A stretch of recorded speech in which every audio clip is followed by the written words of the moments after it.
তথ্য উপদেষ্টা একজন আছে না, কি যেন, পালং শাক, মাহফুজ আলম। আরিফ জেপতিক, এটা বিপ্লব হয়নি, এই তাত্ত্বিক আলোচনাও হয়ে গেছে, আমরা সবভাবেই দেখতে পাচ্ছি। তো আসলে তাহলে হয়েছিলটা কি? এবং এই বর্তমান যে পরিণতি, এখন সবাই কিছুর একটা আশা করছে যে কোনো একটা অলৌকিক কিছুর ঘটনা ঘটবে এবং এই বর্তমান পরিস্থিতি থেকে মানুষ একটু রেহাই পাবে। ঘটেছিল কি বাংলাদেশে? সাবির ভাই বলছেন বিপ্লব, কে আশা করছে? মানুষ, দেশের মানুষ ভাবছে যে আমি জানি না, আপনার সাথে অনেক লোকজন সম্পৃক্ত, আপনি বলতে পারেন।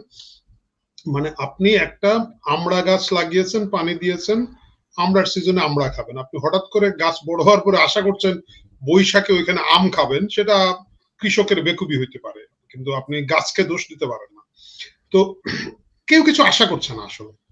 এইটা আপনি যেটা বলছেন যে এটা বিপ্লব হয় না, এই আলাপ আসলে 1 বছর পরে করারও কিছু নাই, যেটা সাব্বির ভাই খুব মানে ছোট আকারে পুরো জিনিসটা কভার করে বলে দিয়েছেন। এটা 1 বছর আগেই decided, it was an accident. একটা কাজ হয়েছে, একটা আন্দোলন শুরু হয়েছিল একটা ভিন্ন একটা প্রেক্ষাপটে, সেখানে তৎকালীন শাসক দল আওয়ামী লীগের অনেকগুলো মিস্টেক আছে, মিসহ্যান্ডেলিং আছে, এবং তার ফলশ্রুতিতে তারাই তাদেরকে ক্ষমতাচ্যুত করেছে, আসলে বিপ্লবীরা করেন। এটা হচ্ছে আমার ভিউ। এবং তারপর যা হবার হয়েছে, কালার রেগুলেশন যেসব দেশে হয়েছে, সব দেশে কালার রেগুলেশনের পরে এই অরাজকতা হয়েছে, এবং যারা এটা নেতৃত্ব দিয়েছে তারা এইসব চুরি বাটপারি, ডাকাতি, হাইজেকের মধ্যে দিয়ে আছে। সো বাংলাদেশকে আসলে আমরা সবসময় মনে করি খুব একটা ইউনিক দেশ, আসলে তা না। গ্লোবাল পরিবর্তনের সাথে বা গ্লোবাল ইতিহাসের অন্যান্য জায়গায় যে কাহিনীগুলো ঘটে তার অনেকগুলাই কিন্তু বাংলাদেশে ঘটেছে বা ঘটবে। সো আমি এটাকে খুব স্বাভাবিকভাবেই দেখি।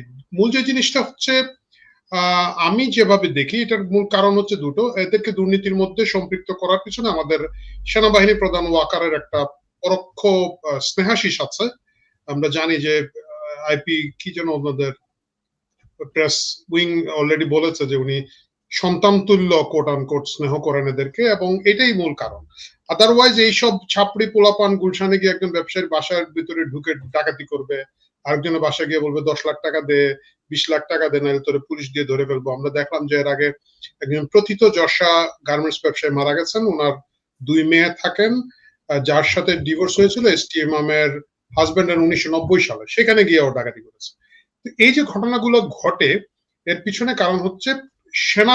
এখন তো এটা একটা পরোক্ষ সেনা শাসন চলছে, এবং সেই সেনাবাহিনী চায় তরুণদেরকে এইসব দুর্নীতি, ডাকাতি, চুরি ডাকাতির মধ্যে দিয়ে ঢুকিয়ে রাখার জন্য, এবং সেটাই হচ্ছে, সেই প্রশ্রয় হচ্ছে। নাহলে এই 5-7টা ছেলেকে মনে করেন যে চড় থাপড় দিয়ে বের করে দিতে পারবে যাদের কাছে চাঁদাবাজি করছে, কিন্তু লোকজন জানে যে এটা কোনো বিচার আচার হবে না, সরকারের প্রত্যক্ষ মদত আছে, এবং সরকারও চায় এরা যাতে এটাতে এঙ্গেজ থাকে।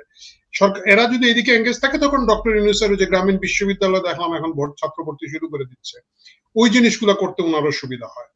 আপনি সমস্যাটা হয় কি, ধরেন বিপ্লব বলেন বা আন্দোলন বলেন, সে ধরেন আমরা এইখানে আমরা যে 3 জন আছি মিলে একটা আন্দোলন করলাম, আন্দোলন করে আমরা খুব আদর্শিক জায়গা থেকে সরকার পতন ঘটালাম। তারপরে যিনি ক্ষমতা আসবেন তাকে কিন্তু আমরা ওয়াচ ডগ হিসাবে নজরদারিতে রাখবো, যদি আমরা সৎ হই, আমাদের উদ্দেশ্য সৎ থাকে। আর যে লোককে আমরা ক্ষমতা দিয়েছি তার যদি 2 নম্বরই করার ইচ্ছা থাকে, সে তখন আমাদেরকে করাপ্ট করার চেষ্টা করবে, এবং সেটা বিভিন্ন ভাবে করার চেষ্টা করবে, দুর্নীতিতে ঢুকাবে, নৈতিকভাবে অবক্ষয়ের জায়গায় ঢুকাবে। এটাই হচ্ছে ভাইস ভার্সা। এই যে মব তৈরি হয় বিভিন্ন জায়গায়, ডক্টর ইউনূস এবং তার সরকার যে এই মবকে প্রশ্রয় দেয়, প্রেসার গ্রুপ বলে, কারণই হচ্ছে যে তোরা ওইদিকে ব্যস্ত থাক। তোরা যদি ওইদিকে ব্যস্ত থাক, আমরা কি করছি এটা নিয়ে তাদের বলার আসলে নৈতিক সাহস থাকে না। আপনি দেখেন, আজকেও আমি ফেসবুকে দেখলাম একজন বলেছেন যে তথ্য উপদেষ্টা একজন আছে না, কি যেন, পালং শাক, মাহফুজ আলম। তো সেই পালং, সরি আমি অনেক উপদেষ্টা তো নাম মনে থাকে না, যাই হোক আপনি বুঝতে পারছেন, তথ্য উপদেষ্টা অস্ট্রেলিয়াতে থাকে, ওইখানে নাকি 6 কোটি টাকার কি একটা ডিল গেছে, আমি সত্য মিথ্যা জানি না। বাট এখন মানুষ যেটা হয় কি, মানুষ এগুলো খুব চট করে বিশ্বাস করে, কারণ মানুষ এইসব উপদেষ্টাদের চেহারার মধ্যে যে চকচকে ভাব, নতুন নতুন গাড়ি, উদ্যত আচরণ, এগুলো দেখে। এই পুরো ব্যাচটাকে করাপ্ট করার ক্ষেত্রে যারা সরকার চালায়, সামনে ডক্টর ইউনূস, হাতির দেখনাকে দাও, তার পিছনে ওয়াকার, এরা মিলে এটাকে করছে, এবং এটাই স্বাভাবিক, এটার মধ্যে দিয়ে যেতে হবে। আপনি যেটা বলেছেন যে হ্যাঁ, অলৌকিক আশায় তো অনেকে করে, স্বাভাবিক, যে কোনো দেশপ্রেমিক মানুষ যারা, তারা তো আশা করে অন্তত আল্লাহ আমাদেরকে রেহাই দিবেন, আল্লাহ আমাদেরকে হেফাজত করবেন, আল্লাহ দেশটাকে ভালো চালাবেন। এই আশা সবসময় মানুষের ছিল, এখনো আছে। বুঝতে পারছি সাবির ভাই, যদি ধরেন একটা প্রজন্ম, আমার মনে হয় তিনটা প্রজন্মকে একটা উন্মত্ততার দিকে নিয়ে গেল। এই দায় কি ডক্টর ইউনূস এবং তার সরকার এড়াতে পারবেন? আমার তো মনে হয় না যে এই যে যা ঘটছে সেটার জন্য আপনি সরাসরি ডক্টর ইউনূস বা তার উপদেষ্টা পরিষদকে দায়ী করতে পারবেন, এবং তারা যে পরিকল্পিতভাবে আজকেই তো দেখলাম এই যে আপনি যে শব্দটা আজকেই তো ব্যবহার দেখলাম করছেন যে কি হবে, মব কোথায় হবে, কি এই ছাত্র নেতারা কিভাবে কি করবে, এগুলো ডক্টর ইউনূসের উপদেষ্টারা তাদেরকে পরামর্শ দিচ্ছে, তারা সেই মতো কর্মকাণ্ড করছে। আজকেই তো এই উমামা ফাতেমাই সেই অভিযোগটি করেছেন। হ্যাঁ, অভিযোগটা যেটা করেছেন উমামা ফাতেমা, যে অনেক সিদ্ধান্ত হেয়ার রোডে অর্থাৎ উপদেষ্টাদের বাসায়, কিন্তু কোন উপদেষ্টা কি বিষয়ে উপদেশ দিচ্ছেন বা ডিসিশন নিচ্ছেন সেটা কিন্তু আমি আমি তার পুরোটা ফেসবুক লাইভটা শুনিনি। পত্রপত্রিকায় যতটুকু রিপোর্টেড হয়েছে ততটুকুই আমি পড়েছি, এবং সেটা থেকে বুঝলাম যে মব কোথায় তৈরি হবে বা তৈরি হবে না সেটা কে ডিসাইড করছে এটা অন্য ব্যাপার। কিন্তু একটা জিনিস আপনার ঠিকই ধরেছেন, বিশেষ করে যদি আমরা 5ই ফেব্রুয়ারি 32 নম্বরে বঙ্গবন্ধু মেমোরিয়াল জাদুঘরটা সেটা ভাঙার বিষয়টা দেখি, সেটা আগের রাতে ঘোষণা দিয়ে বুলডোজার নিয়ে এসে ভাঙা হয়েছিল। কাজে সরকার সবই জানতেন, সরকার জানতেন যে কোথায় কি হবে না হবে, সেখানে পুলিশ ছিল, সেনাবাহিনী ছিল, শুধু এটা থামানোর কোনো নির্দেশ ছিল না। তো এটা সরকার হতে দিয়েছে। তো এই প্রশ্রয়টা এটা শুধু মানে 32 নম্বরের জাদুঘরটা নিয়ে না, এই প্রশ্রয় বিভিন্ন জায়গায় দেওয়া হয়েছে, এবং যেটা আরিফ জেতিক বলছিলেন যে তার মতে এটা করা হচ্ছে যাতে ছাত্ররা মানে যুব সমাজ বা যুবক যারা রাস্তায় আছেন, যারা আন্দোলনে ছিলেন, তাদের মনোযোগ যাতে অন্যদিকে চলে যায়, অন্যদিকে ধাবিত হয়, এবং তারা ধীরে ধীরে যাতে ওইদিকে চলে যায়, এবং রাষ্ট্র পরিচালনায় কি হচ্ছে, কে কি করছে সেদিকে তাদের মনোযোগ যাতে না থাকে। এটা হতে পারে, কিন্তু মূল কথা হচ্ছে যে তারা সরকার এটার পরিচালনা না করলেও উনারা দায়ী ওইটুকু যে তারা এটা থামাতে পারতেন, তারা শুরু থেকেই থামাতে পারতেন। কিন্তু 5ই আগস্ট যখন ঢাকা শহর সহ বিভিন্ন জায়গায় ভাস্কর্যগুলো ভাঙা শুরু হয়, তখন যদি এইটাকে ডিফেন্ড না করে যে ও এটা করা হচ্ছে কারণ শেখ হাসিনার দোষ, কারণ শেখ হাসিনা শেখ মুজিবকে এত ফুলিয়ে ফাঁপিয়ে এমন ভাবে করেছেন মানুষের রোষ ওদিকে চলে গেছে, কিন্তু ঘটনা তো সেটা ছিল আংশিক, কিন্তু পুরোটা সেটা না। তো ইউনূস সাহেব কিন্তু তখনই সেটা থামাতে পারতেন, যেটা নিন্দা করে এবং এটা যেন না হয় সেজন্য একটা আহ্বান জানিয়ে, এবং সেনাবাহিনীকেও উনি অনুরোধ করতে পারতেন যাতে এই ধরনের ভাঙচুর না হয়। তিনি সেটা করেননি, উনি সেটা অ্যালাউ করেছেন, এবং তিনি হয়তো ভেবেছেন যে মানুষের মনে অনেক ক্ষোভ আছে, এই ক্ষোভগুলোকে বের হতে দেই, না হলে ক্ষোভ পুঞ্জীভূত যাতে না থাকে। কিন্তু তার ফলে কি হয়েছে, 1 বছর ধরে ক্ষোভ বের হচ্ছে, এইটা একটা নিয়ম হয়ে গেছে। আপনি কি ডক্টর ইউনূসকে বেনিফিট অফ ডাউট দিতে চান যে আপনার তার মনে হয়েছে যে বলছেন, আমি জানি না তার মনের ভিতরে কি হয়েছে, আপনি কেমন করে বুঝলেন? উনি যে ব্যাখ্যা দিয়েছেন সেটার ভিত্তিতে বলছি, কারণ উনি কিন্তু ঢাকায় ফেরা, প্যারিস থেকে ঢাকায় ফেরার আগে দিয়েছেন সেটাই কি মবকে উস্কানি দেওয়ার জন্য যথেষ্ট নয়? না, সেটাই আমি বলছি যে উনি ডিফেন্ড করলেন, উনি কন্ডেম করেননি, উনি কন্ডোন করলেন।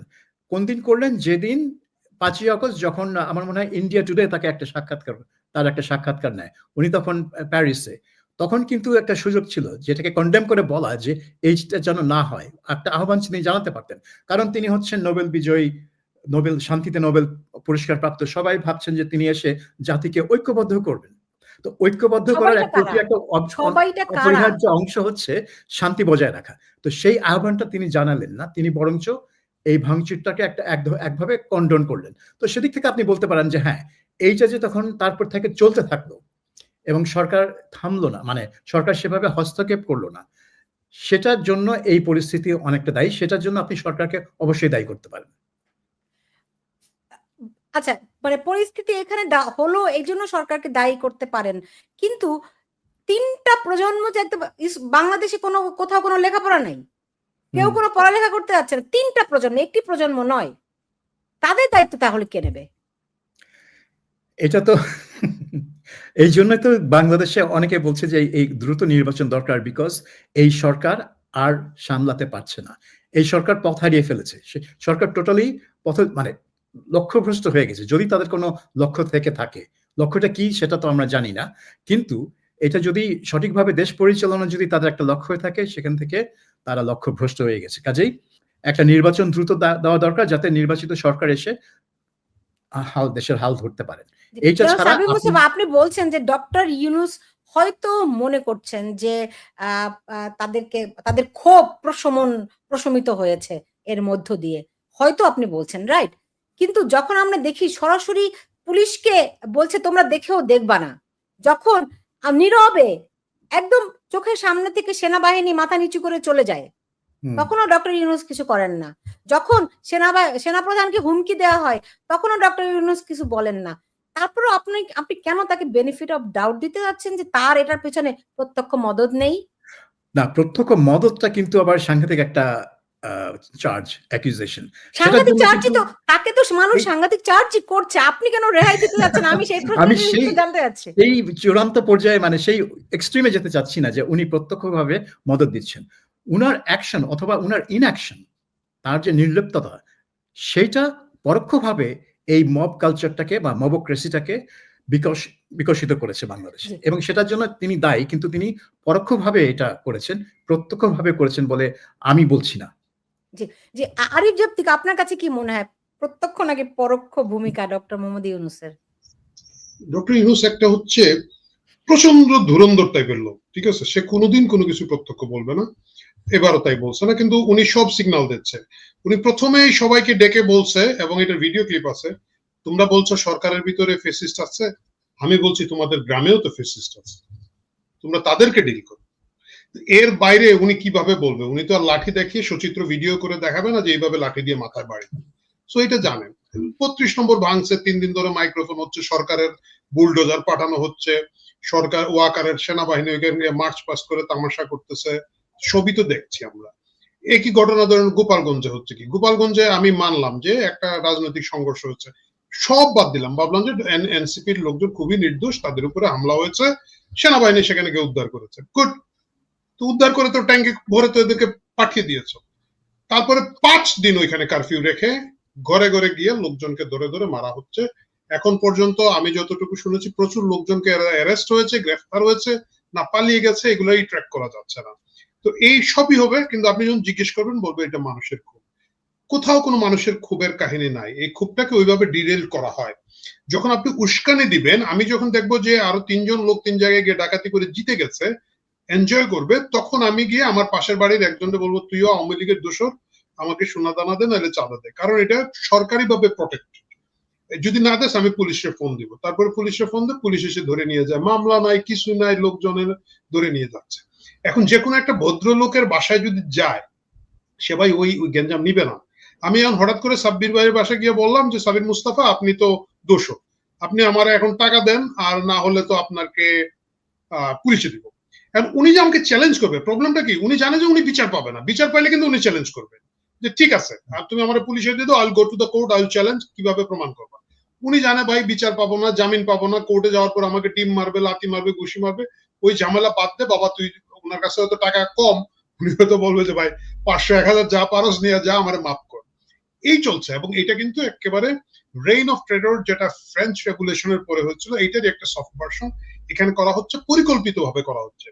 সাবির ভাই যেটা বললেন যে ফ্রান্সে থাকা অবস্থায় ডক্টর ইউনূস অন্যভাবে নির্দেশনা দিতে পারতেন, সেটা দেওয়ার কোনো ইচ্ছা পরিকল্পনা প্ল্যানারদের ছিল না। মূল প্ল্যানের মধ্যে ছিল যে গণভবন দখল করে শেখ হাসিনা এবং শেখ রেহানাকে হত্যা করা হবে, এবং এটা বিভৎসভাবে করা হবে, এমন ভাবে করা হবে যেভাবে পুলিশগুলোকে মারা হয়েছে, ঝুলিয়ে রাখা হয়েছে, এই প্ল্যানটা ছিল। সামহাও বিভিন্ন আন্তর্জাতিক প্রেক্ষাপটের কারণে ওই প্ল্যানের ওই অংশটুকু তারা বাস্তবায়ন করতে পারে নাই, বাট বাকি অংশটুকু তারা ধীরে সুস্থে করেছে। এইটার মধ্যে আসলে কোনো বেনিফিট অফ ডাউট দেওয়ার কিছুই নাই, এটাই তারা করতে এসেছে, এটাই তারা করছে।